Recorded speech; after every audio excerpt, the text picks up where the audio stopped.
BNP হয়তো চাঁদাবাজি বন্ধ চায়, কিন্তু এখন দেখলাম তারা চাঁদাবাজি বন্ধ চায় না, তারা চাঁদাবাজের পরিবর্তন চায়। অর্থাৎ আরেকজন এতদিন খাইছে ওইটা তারা বন্ধ করতে চায়, তারা চায় সেটা তারা নিজেরা করবে।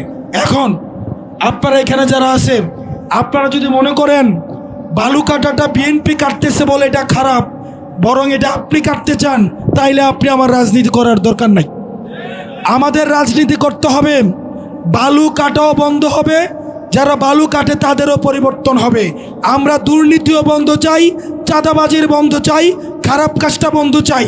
এটা অন্য কেউ করতে পারবে না, আমাদের নিজেরাও আমরা করব না। সেজন্য প্রিয় মতলববাসী, আমরা আপনাদের সহায়তা চাই।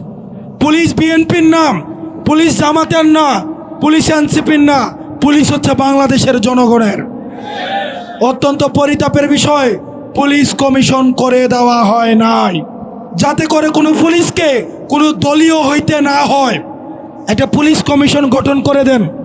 এই পুলিশ কমিশনে যখন কোনো রাজনৈতিক দলের সরকারি নেতা একটা পুলিশকে অন্যায় কাজ করতে বলবে, পুলিশ যেন সেটার অভিযোগটা এই পুলিশ কমিশনে জানাইতে পারে।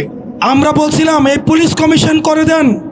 আমরা দেখেছি, আমরা বলেছিলাম স্বাধীন দুর্নীতি দমন কমিশন করার জন্য, দুর্নীতি দমন কমিশন করা হয় নাই, গুম কমিশন করা হয় নাই, মানবাধিকার কমিশন করা হয় নাই। সরকার আমাদের সাথে প্রতারণা করেছে। এই বিল্ডিংয়ে চুরি হয়, প্রতিনিয়ত চুরি হয়। এখন আপনি কি শুধু এই বিল্ডিংয়ে চুরি ঠেকানোর জন্য দারোয়ান পরিবর্তন করলেই কি চুরি বন্ধ হয়ে যাবে? নাকি এই বিল্ডিংয়ের দরজা জানালা বারান্দা আবার নতুন করে রং করতে হবে? করতে হবে না? এখন যদি আপনি দারোয়ান পরিবর্তন করেন কিন্তু বিল্ডিংটা ভাঙা অবস্থায় রেখে দেন, দিন শেষে চুরি কি বন্ধ করা যাবে? বন্ধ করা যাবে?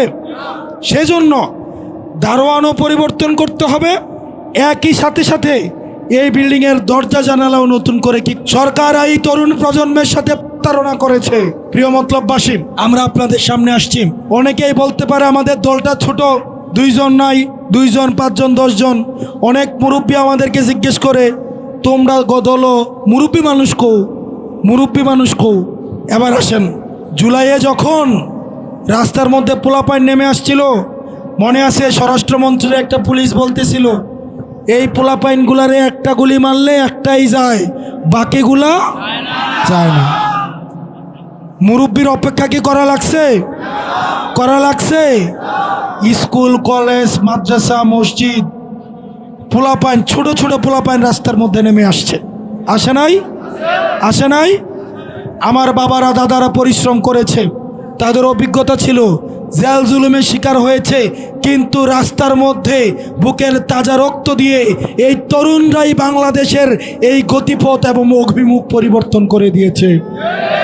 সেজন্য মনে রাখতে হবে, মুরব্বীদের অনেক দায়িত্ব, অনেক বাধা, কিন্তু তরুণরা স্বাধীন, সেজন্য তারা ঝুঁকি নিতে পারে। আমরা পারতাম না সরকারের সাথে মিশে যাইতে? অনেক সহজ ছিল না? এই মতলবে যদি এনসিপি সরকারের সাথে মিশে যায়, এই যে বালু খেকুরা বালু কাটতেছে নদী থেকে, সেটার ভাগ পাইতো না? সেটার ভাগ পাইতো না? কিন্তু আমরা স্রোতের বিপরীতে আমরা অবস্থান নিয়েছি। সেজন্য প্রিয় ভাই, লোক হইতে পারে 5 জন, লোক হইতে পারে 10 জন, প্রয়োজন আমরা 1 জন নিয়ে আমাদের এই সাংগঠনিক ধারাবাহিকতা আমরা অব্যাহত রাখবো। আপনারা এখানে যারা আছেন, আপনাদের কাছে অনুরোধ থাকবে, মনে রাখতে হবে আমরা কিন্তু চাঁদাবাজির পরিবর্তন চাই। ব্যাপারটা যেন এমন মনে না হয় আমরা এতদিন মনে করতাম, করতে হবে, লাগাইতে হবে। 5ই আগস্টের আগে বাংলাদেশ নামের বাড়িটার দরজা জানালা সব ভেঙে নিয়ে গিয়েছিল এবং সেটার দারোয়ান আওয়ামী লীগ পালিয়ে গিয়েছিল। আমরা চেয়েছিলাম বাংলাদেশ নামের এই ঘরটার দরজা জানালা ফ্লোর ওয়াল সব কিছুকে যথাযথভাবে ঠিক করা হোক, কিন্তু অত্যন্ত পরিতাপের বিষয়, এই বাংলাদেশ নামের ঘরের নতুন একজন দারোয়ান এসে বললেন যে শুধুমাত্র দারোয়ান পরিবর্তন করলেই হবে, এই দরজা জানালা ঠিক করা লাগবে না। এটার সাথে কি আমরা রাজি আছি? রাজি আছি? অনেকে আমাদেরকে বলতো 500 ভোট পাবো, 1000 ভোট পাবো, half pant party, children party আল্লাহর ফয়সালা এবং জমিনের মানুষের সমর্থন নিয়ে শেষ পর্যন্ত 1,68,000 ভোট পেয়েছে। সেজন্য প্রয়োজনে 5টা ভোট পাবেন, 10টা ভোট পাবেন, 100টা ভোট পাবেন, জনগণের দুয়ারে দুয়ারে গিয়ে ভোট ভিক্ষা করবেন। আমরা সকালে বের হতাম, জনগণের দুয়ারে দুয়ারে ভোট ভিক্ষা করতাম। আমরা তরুণ প্রজন্মের আপনারা যারা আছেন, আমরা চাই আপনারা স্থানীয় সরকার নির্বাচনগুলোতে অংশগ্রহণ করেন, ইউনিয়ন মেম্বার নির্বাচনগুলোতে অংশগ্রহণ করেন, চেয়ারম্যান নির্বাচনগুলোতে অংশগ্রহণ করেন, পৌরসভার মেয়র নির্বাচনে অংশগ্রহণ করেন। 1 পয়সাও খরচ করবেন না, জনগণের দরজায় যাবেন, গিয়ে বলবেন আপনি যদি আমাকে ফ্রিতে নির্বাচিত করেন, আগামী 5 বছর আমি আপনাকে ফ্রিতে সার্ভিস দিব। আর আমি যদি টাকা দিয়ে ভোট কিনতে হয়, একদিন আপনি টাকা খাবেন আর 5 বছর আপনাকে আমাকে টাকা দিতে হবে। সেজন্য একদিন ভোট টাকা দিয়ে ভোট কিনবেন, ভোট দিবেন, নাকি 5 বছর ফ্রিতে সার্ভিস নেবেন? যদি 5 বছর ফ্রিতে সার্ভিস নিতে হয়, তাহলে এই নতুন প্রজন্মের মানুষগুলোকে আপনাদেরকে একটু আশ্বাস দিতে হবে, জায়গা দিতে হবে। প্রিয় তরুণ প্রজন্ম, এখানে আপনারা যারা আছেন, আমি আপনাদেরকে অনুরোধ করব, আমাদেরকে একটু সহায়তা করেন।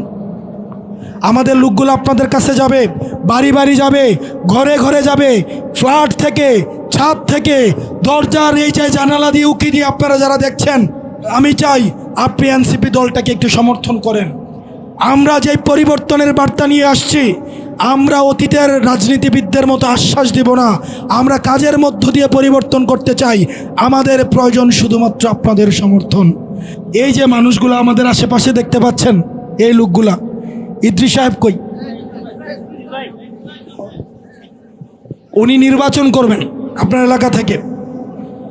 আমি ওনাকে অনুরোধ করব, আপনি নির্বাচনে 10টা টাকাও খরচ করবেন না, 10 টাকাও না। আপনি নির্বাচনের ক্যাম্পেইনে বের হবেন, হাতে পাশে একটা ঝুড়ি নিয়ে বের হবেন। আপনাকে জনগণ 5 বছর আপনি সেবা দিবেন। আপনার বাসায় যদি একটা দারোয়ান রাখেন, আপনি বেতন দিতে হয় না? আপনি বেতন দিতে হয় কিনা? দোকানদার একটা কর্মচারী রাখলে বেতন দিতে হয় কিনা? নাইট গার্ড রাখলে বেতন দিতে হয় কিনা? তাহলে যেই লোকটা 5 বছর আপনাকে সেবা দিবে, সেই লোকটার রাজনীতি নিজের পকেটের টাকা দিয়ে করবে কেন? দায়িত্ব কার নিতে হবে? কার নিতে হবে? কার নিতে হবে? সে যদি রাজনীতি করে ব্যবসায়ীর টাকা দিয়ে, তাহলে কি সে ব্যবসায়ীকে সেবা দিবে নাকি আপনাকে সেবা দিবে? সে ব্যবসায়ীকে সেবা দিবে। সেজন্য আপনারা যারা আছেন, আপনাদের কাছে অনুরোধ করব,